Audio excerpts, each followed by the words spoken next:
अब आ जाते हैं कुछ लिमिटेशंस के बारे में। देखो, किसी चीज का कोई प्रोज है तो कोई कॉन्सिक्वेंसेस भी है।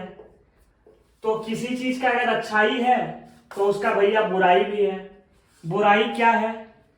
False result. फाइनेंशियल स्टेटमेंट कौन बनाता है? अकाउंटेंट्स बनाता है। अकाउंटेंट्स जब बनाता है फाइनेंशियल स्टेटमेंट को, तो वो क्या करता है कि कोई भी फर्म अपना पेपर को, चाहे वो बैलेंस शीट हो, चाहे वो इनकम स्टेटमेंट हो, चाहे वो टैक्सेशन की बात हो, या फिर जीएसटी हो, भैया कोई भी बिजनेसमैन आज के डेट में ईमानदार नहीं है। ईमानदार नहीं है इसका मतलब यह है कि फाइनेंशियल स्टेटमेंट जो बनती है वो सीए का काम होता है टैक्स को बचाना। आप गवर्नमेंट से टैक्स की चोरी कर रहे हो। कहने का सेंस, चोरी का मतलब गलत नहीं है। आप किसी भी चीज की सेल करते हो या फिर परचेज करते हो, आजकल जीएसटी में आपको इनपुट मिलता है, या तो सीजीएसटी लगेगी, या तो फिर एसजीएसटी लगेगी, या तो फिर सीजीएसटी एसजीएसटी तब लगेगी जब आपका गुड्स और services with in same state है। यह भी समझ लो ज्ञान की बात, सीजीएसटी और एसजीएसटी तब लगेगा जब आपका गुड्स और services with in a particular state घूम रहा है। आप खरीद भी रहे हो पर्टिकुलर स्टेट से और आप बेच भी रहे हो पर्टिकुलर स्टेट में, तो सीजीएसटी और एसजीएसटी लगेगा। ठीक है भैया, लगेगा। कितना लग गया? 28%। कितना कितना लग गया? 14% सीजीएसटी, 14% एसजीएसटी, टोटल मिला के हो गया 28%। अब आप बोलिएगा भैया हम तो खरीद रहे हैं बाहर से, मैं हूं झारखंड से, मैंने खरीदा छत्तीसगढ़ से, तो क्या लगेगा? तब लगेगा आईजीएसटी। आईजीएसटी का मतलब हुआ इंटीग्रेटेड जीएसटी। सीजीएसटी का मतलब होता central goods and service tax. SGST का मतलब हुआ state goods and service tax, और integrated goods and service tax हुआ आईजीएसटी। जब आप एक स्टेट छोड़ के दूसरे स्टेट से सेल या परचेज कर रहे हो तो आपको आईजीएसटी देना पड़ेगा। अब आप बोलोगे भैया आईजीएसटी तो देना पड़ेगा, कितना देना पड़ेगा? ये क्यूमुलेटिव 28% आपको देना पड़ेगा इंटीग्रेटेड जीएसटी सर्विस टैक्स को। यहां आप 14 सेंट्रल को दे रहे थे और 14 स्टेट को दे रहे थे। यहां आईजीएसटी में पूरा इंटीग्रेटेड 28% क्यूमुलेटिव आपको इंटीग्रेटेड एज अ टैक्स देना पड़ेगा। तो कहने का मतलब यह है कि आपको फॉल्स एनालिसिस में मदद इसलिए होता है, ये फॉल्स एनालिसिस इसलिए कराता है क्योंकि अकाउंटेंट के द्वारा बनाया जाता है। अगर फाइनेंशियल स्टेटमेंट प्योर नहीं है तो रिजल्ट भी प्योर नहीं होगा, या तो फिर मैनिपुलेटेड रिजल्ट होगा।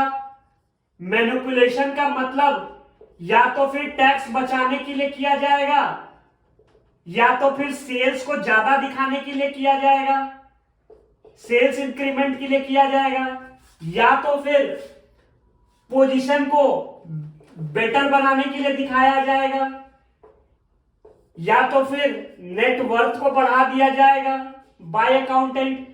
तो इससे क्या होता है? हमारा फाइनेंशियल स्टेटमेंट का फॉल्स रिजल्ट डिक्लेयर होता है, क्योंकि यह बनाया जा रहा है बाय ह्यूमन बीइंग। आप ह्यूमन, आपका अकाउंटेंट आपके पेपर को संभाल रहा है, आप उसी के लिए पैसा दे रहे हो उसको, तो ये एज अ फॉल्स रिजल्ट आपको डिक्लेयर करता है। कभी कभी ratio analysis. No attention to qualitative facts.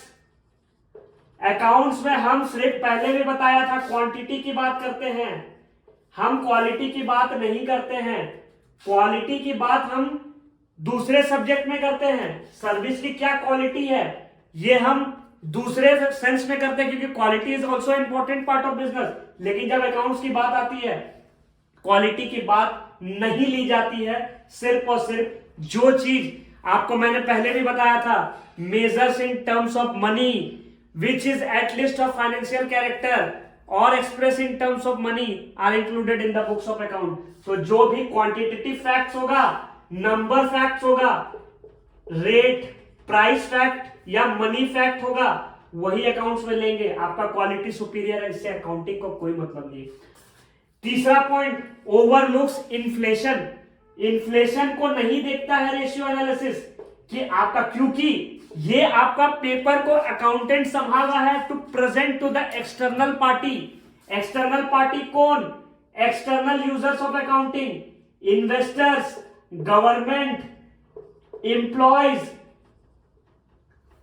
Employees नहीं होगा, गवर्नमेंट हो गया आपका, एक्सटर्नल इन्वेस्टर हो गया, इंटरेस्टेड पार्टी हो गया. जितने भी आपका फुल डिस्क्लोजर कॉन्सेप्ट जो कहता है कि भैया आपका फाइनेंशियल स्टेटमेंट आपके कंपनी को रिप्रेजेंट कर रहा है, what is your current financial standing in the market, position क्या है आपका, परफॉर्मेंस क्या है, उस बेसिस पे आपका मार्केट कैप्चर क्या है, आपका मार्केट कैपिटलाइजेशन क्या है, ये बताता है अकाउंट्स हमें. लेकिन ये ओवरलुक करता है इन्फ्लेशन को. इन्फ्लेशन का मतलब क्या होता है? इकोनॉमिक्स में हम लोग पढ़ेंगे, इन्फ्लेशन का मतलब होता है rise in the value of money.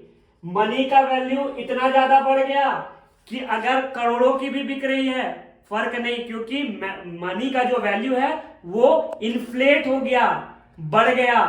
Purchasing power parity का कहीं कोई जगह नहीं है. PPP, purchasing power parity zero, क्योंकि इन्फ्लेशन है. सारे चीजों का दाम इतना बढ़ा हुआ है कि अगर आप आज जो 10 रुपए में खरीदो कल 100 में भी मिलेगी, आपको फर्क नहीं पड़ेगा, क्योंकि मनी का वैल्यू बढ़ा हुआ है इन्फ्लेशन में. इसको कंट्रोल करने के लिए गवर्नमेंट मॉनेटरी पॉलिसी बनाती है, जिसमें क्रेडिट कंट्रोल होता है. क्रेडिट कंट्रोल क्या करता है? ये आपके पैसे को रोकता है. आप पैसा लेंड नहीं ले नहीं सकते हो बैंक से. क्यों? अगर आपके पास हाथ में पैसा ज्यादा आ जाएगा, आपका परचेसिंग पावर पैरिटी बढ़ जाएगा, वैल्यू मनी की घट जाएगी. इसको बोला जाता है. थोड़ा हमने इन्फ्लेशन के बारे में डिस्कस किया.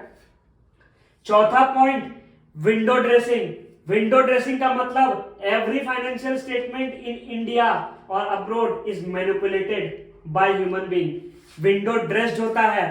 कोई भी फर्म लॉस नहीं दिखाती है, वो दिखाती है my firm is running a good profit because he has to generate the revenue, he has to generate the fundings from bank, external sources, from shareholder, through debentures, through long term debts. तो वो आपको window dressing का मतलब हो गया alteration in financial account. ये भी कभी कभी पूछता है what do you mean by window dressing. Window dressing का मतलब होता है मैनिपुलेशन और alteration in the financial statement और फाइनेंशियल अकाउंट और in accounts, books of accounts is known as window dressing. Personal bias, ये क्या बताता है? हर किसी का सोचने का तरीका अलग है. Because every human being is thinking from their prospective. कोई फाइनेंशियल स्टेटमेंट को देखेगा तो ये एनालिसिस करेगा कि भैया इस फर्म का सेल्स मैक्सिमाइजेशन बहुत अच्छा है. कोई देखेगा कि भैया इसका मार्केट कैपिटलाइजेशन बहुत अच्छा है, मार्केट कैपिटलाइजेशन बहुत अच्छा है. कोई देखेगा भैया इसका सॉल्वेंसी रेशियो बहुत अच्छा है. कोई देखेगा भैया इसका प्रोप्राइटरी रेशियो बहुत अच्छा है.